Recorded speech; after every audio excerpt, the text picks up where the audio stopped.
Shalom à vous. Assalamu alaikum rahmatullahi wa barakatoum. Paix et joie, frères et sœurs catholiques. Bonsoir à vous, bonjour à vous. Ça dépend de votre position. C'est encore moi, votre frère, votre serviteur, le docteur Zega Zobra Dieu s'est Manassé.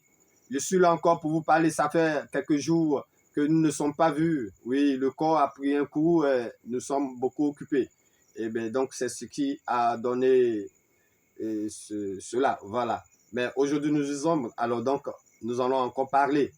Alors je suis pasteur Baptiste, oui, donc nous faisons partie de la FECI, voilà, le consistoire protestant, etc., tout ça, voilà. Et il y a des présidents qui sont mis là pour les associations de fédérations, les collectifs des pasteurs en Côte d'Ivoire. En réalité, cela représente la corporation.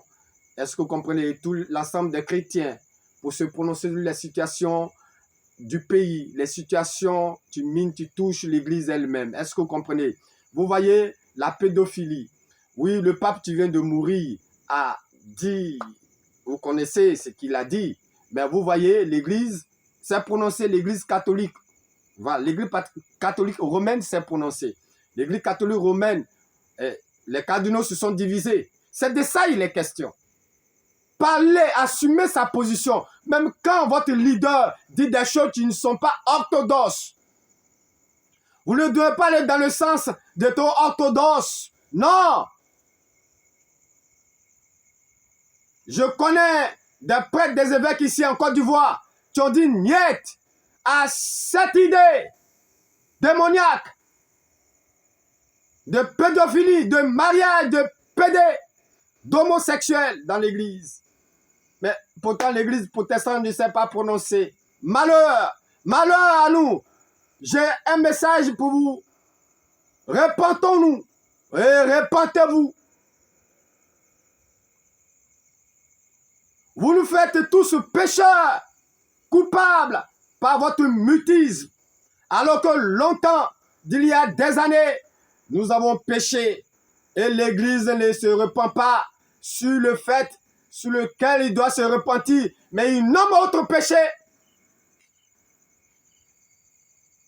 Je suis là ce soir encore pour vous parler. Dieu n'est pas content de nous, de l'Église protestante. Car sa puissance éternelle est éteinte. Dieu n'est pas content car Dieu n'est pas un Dieu de mort, mais un Dieu puissant, un Dieu vivant, un Dieu qui parle. Et si vous ne voulez pas parler, Dieu trouvera ce pouvoir à lui-même. Repentez-vous. Vous prenez les millions de ces politiciens, oui, dans le secret. Mais vous ne venez pas au jour pour parler. C'est un péché, repentez-vous.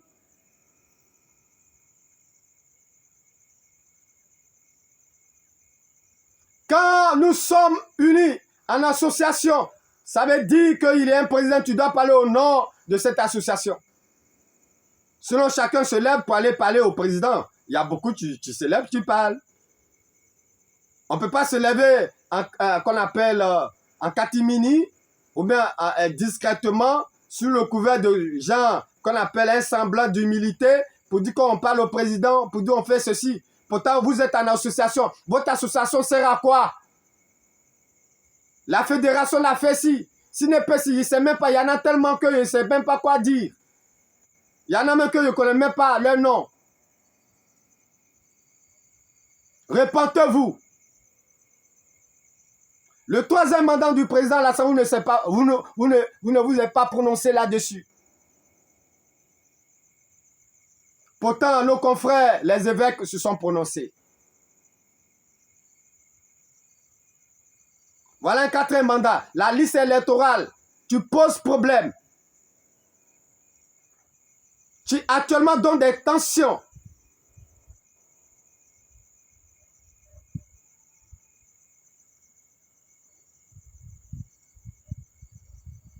Vous ne pouvez plus rester sans crier gare. Non, le jeu n'en vaut pas la chandelle. Repentez-vous. Repentez-vous. Cette fois-ci, je ne laisserai pisser le Mérigno. Repentez-vous. Papa Yaédio Robert, qu'est-ce que tu as à perdre si tu meurs ou si tu mourais? Est-ce que c'est maintenant qu'on te menace? C'est maintenant que tu as été menacé? Il y a longtemps tu as menacé, je suis témoin. Alors, tu as peur de la mort, toi tu nous prêchais. J'ai appris avec toi d'abord parce que tu fus le collègue à mon père. Vous êtes sorti, oui, de l'église, oh, de Baptiste Méridional. Vous avez travaillé ensemble. Et mon père mort étant Baptiste, œuvre et mission. C'est là-bas que j'ai connu l'évangile. C'est là-bas que je suis né. J'ai été formé. Aujourd'hui, tu as peur de la mort?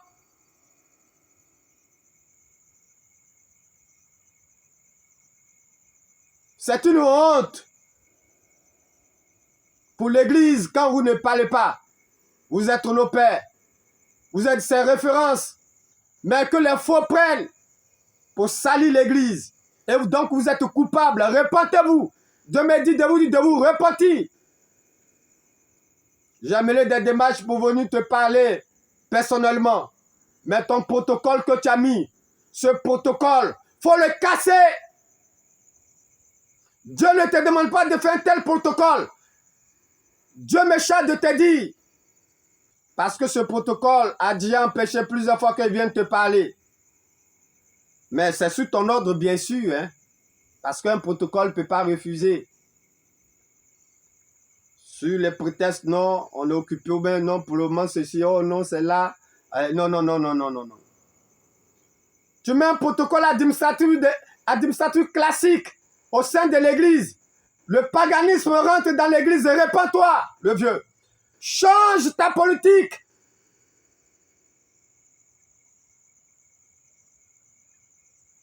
Je reviens à toi personnellement. Parce que Dieu a des choses contre toi, papa. Repentez-vous. En ces choses où le péché te réclame. Repentez-vous. Vous les pasteurs, les présidents de mission et de fédération, la concurrence déloyale dans l'église, les problèmes de personnes. Pourtant vous dites vous êtes des chrétiens, des pasteurs. Dieu, Jésus ne nous a-t-il pas donné l'exemple de laver les pieds de nos disciples? Mais souvent je vois des gens qui lavent les pieds des disciples, mais en réalité, ils n'ont jamais fait place à ces disciples pour monter sur eux. Bon, je ne sais pas. Je ne sais pas. C'est quel amusement qu'on fait. L'église en Côte d'Ivoire est morte. Repentez-vous.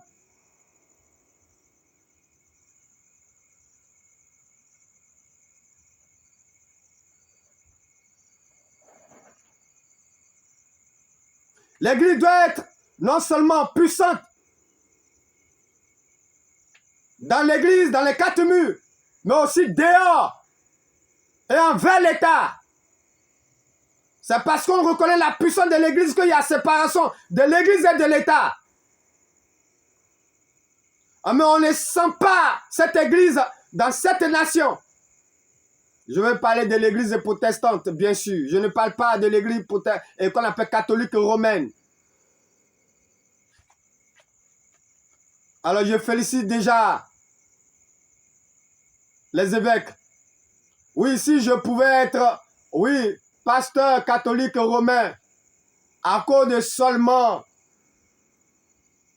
leur courage à parler, à prêcher l'évangile holistique.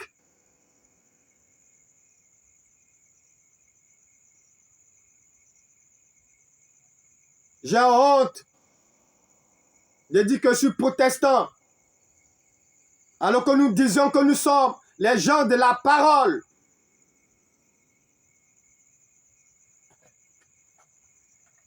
Vous laissez la fausseté gagner l'église. Oui, un pasteur, il peut lui arriver de pécher. Nous tous, nous avons péché. Mais nous ne pouvons pas faire de notre péché l'iniquité. Nous ne pouvons pas prendre nos péchés comme pour un droit. Nous ne pouvons pas prendre nos péchés pour étaler au public. Et c'est ce que Marcos fait. Et il se réclame du corps, de la corporation. Et vous ne dites rien.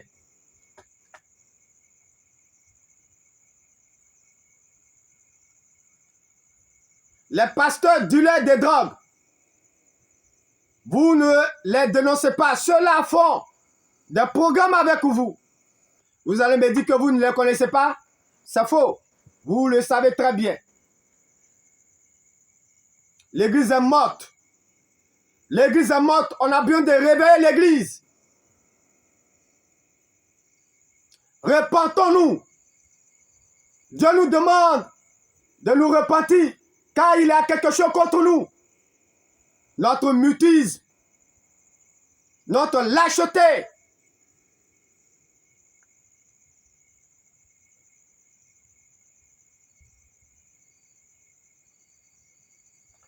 Voilà. Un Ivoirien qui a été séduit. Oui, c'est le mot, parce qu'il a dit qu'il regrette. Donc, la phrase à tenir, c'est la séduction. Je veux parler de cet Ivoirien, l'Espagne, M. Soro du Bafouri Guillaume, qui a été dans la rébellion, qui a divisé ce pays, dont les effets dans lesquels nous sommes. Ce monsieur cherche le pardon de Dieu. Et il a demandé pardon aux Ivoiriens. Il a cherché à rencontrer les guides religieux. J'étais celui-là qui a conduit sa délégation. J'ai fait d'abord un travail de fond en causant avec les leaders catholiques et ceux des protestants pour les amener vers les protestants. Mais ce monsieur, vous n'avez pas fait de déclaration officielle de son pardon pour dire aux Ivoiriens que le monsieur se répand. Pardonnez-lui. Donc vous les pasteurs là, ça veut dire que vous ne voulez pas pardonner ce odium. Parce que le monsieur est venu vers vous pour vous demander pardon. Pour que vous portez sa voix. Ce n'est pas vous qui demandez la repentance. Maintenant, quelqu'un vient demander, vient se présenter, se livrer. Il reconnaît sa responsabilité dans la crise ivoirienne. Quoi de mieux d'accueillir ce monsieur et de dire ouvertement, de dire aux Ivoiriens, c'est là commence la réconciliation. Alors c'est pourquoi je dis, vous êtes coupables et Dieu dit, vous êtes coupables de vous dire cela, nous sommes coupables. Vous ne vous prononcez pas sur la réconciliation. Que ce dernier prenne tous les jours. Et la paix cache.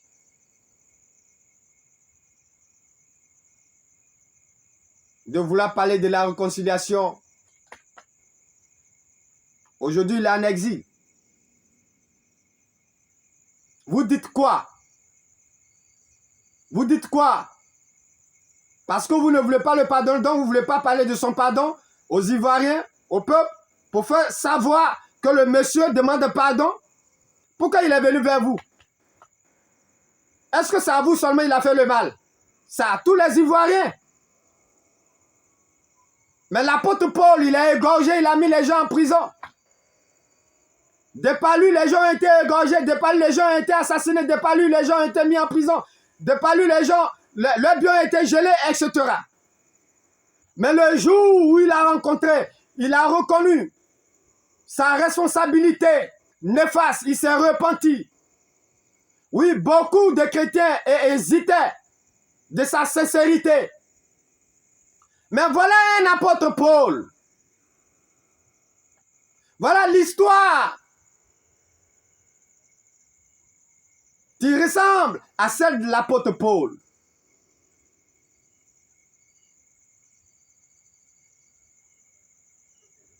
Il a été accueilli par les pères. Mais il a travaillé et il a payé aussi le prix pour Jésus. Il a payé le prix pour Jésus au point qu'il demandait lui-même si les gens veulent non qu'à l'arrêter, mais il va aller prêcher. Il va rentrer à Jérusalem.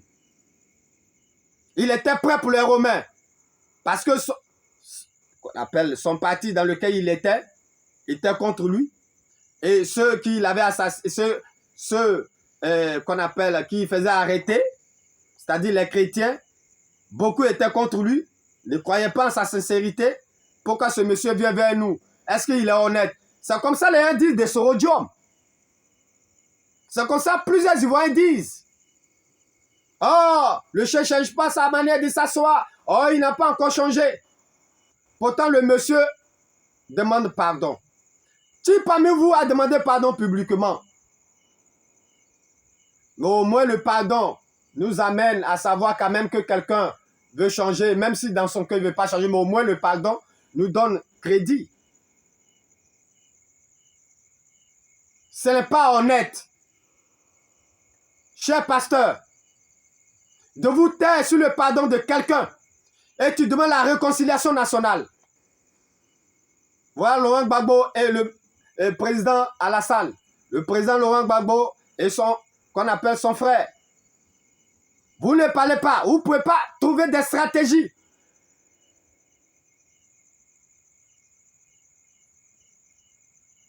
Pour que cette bombe soit désamorcée. Même si elle devait éclater, exploser, il y aurait moins de dégâts.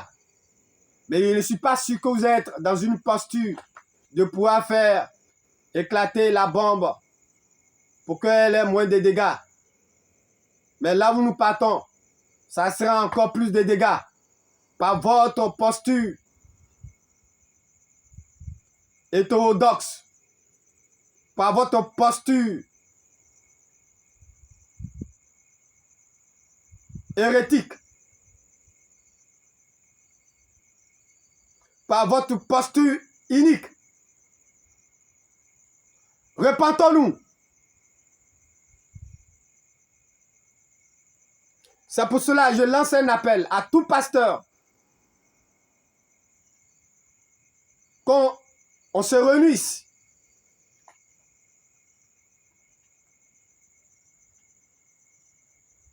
pour parler de notre église en Côte d'Ivoire, car elle est morte. pour les faits qui minent l'Église et aussi les faits qui minent l'État, notre nation. Appelez ce numéro 07 48 12 62 92. 07 48 12 62 92.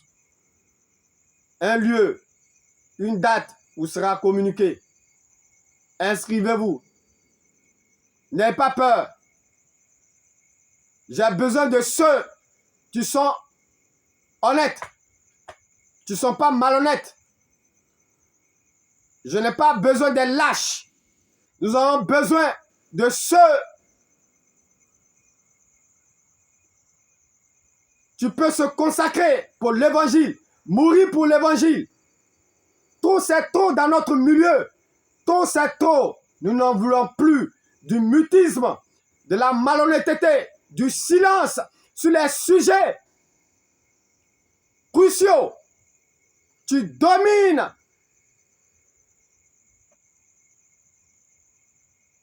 la vie politique et celle de l'Église. Que Dieu nous bénisse.